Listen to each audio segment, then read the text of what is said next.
Its sacredness and unity are the most significant and binding covenant known in human relations. Elaine and Dylan, let me charge you both to remember that your future happiness is to be in mutual consideration, patience, kindness, confidence, and affection.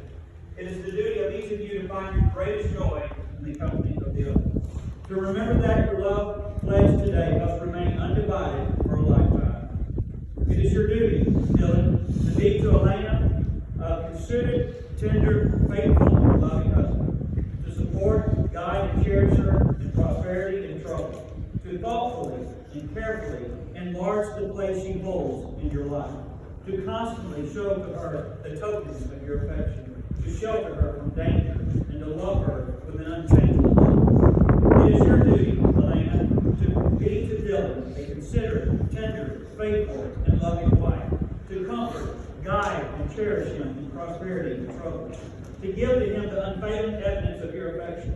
To continue making the place he holds in your heart broader and deeper. To support him, guide him, and work with him to make your marriage the very best that it can be. I'll call your attention to the seriousness of the decision which you have made and the covenant you're about to declare with God. The vows you're about to take are not to be taken without careful thought. For in them you are committing yourselves exclusively to one another for as long as you both shall live.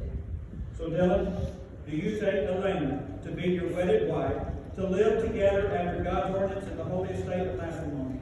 Do you promise to love her, to comfort her, to keep her in sickness and in health, and forsaking all others, remain faithful to her as long as you both shall live? And Elena, do you take Dylan to be your wedded husband, to live together after God's ordinance in the holy estate of matrimony?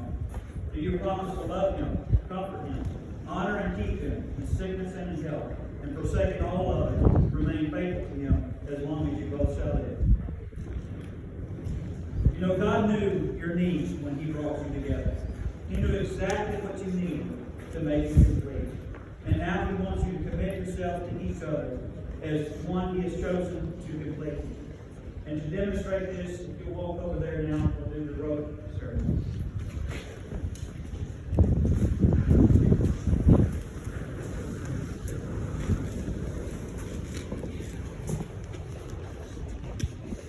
Elena and Dylan have chosen to braid these strands together into a single cord.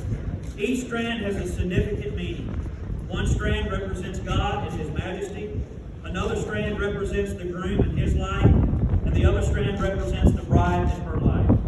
And braiding these three strands together, Elena and Dylan have demonstrated that their marriage is more than a joining of two lives together. It is a unity with God as well. They have chosen to allow God to be at the center of their marriage, woven into every aspect of it. Ecclesiastes chapter 4 tells us, two are better than one, because they have a good reward for their labor. For if they fall, one will lift up his companion.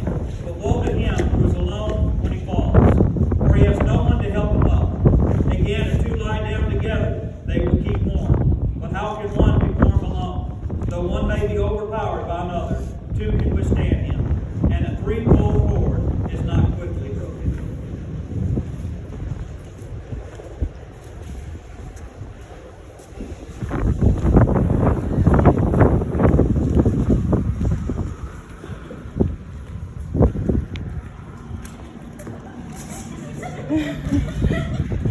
Dylan, I believe you're saying to all of us today that you're committing yourself to this woman only, moving forward her in a more open and intimate way, giving yourself to care for her, and promising to love her as she needs to be loved. And Elena, I believe you're saying to us that you're committing yourself to this man only, moving toward him with increasing openness, tenderness, and respect, giving yourself to him and trusting him as the head of your home, and through him, listening to God's plan for your life together. And so, Dylan, if you will love Elena as Christ loves the church, and Elena, if you will respond to Dylan as unto the Lord, your companionship as husband and wife will blossom into physical, emotional, and spiritual closeness beyond which nothing can compare. And so now let's signify this coming together and binding together.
Christ,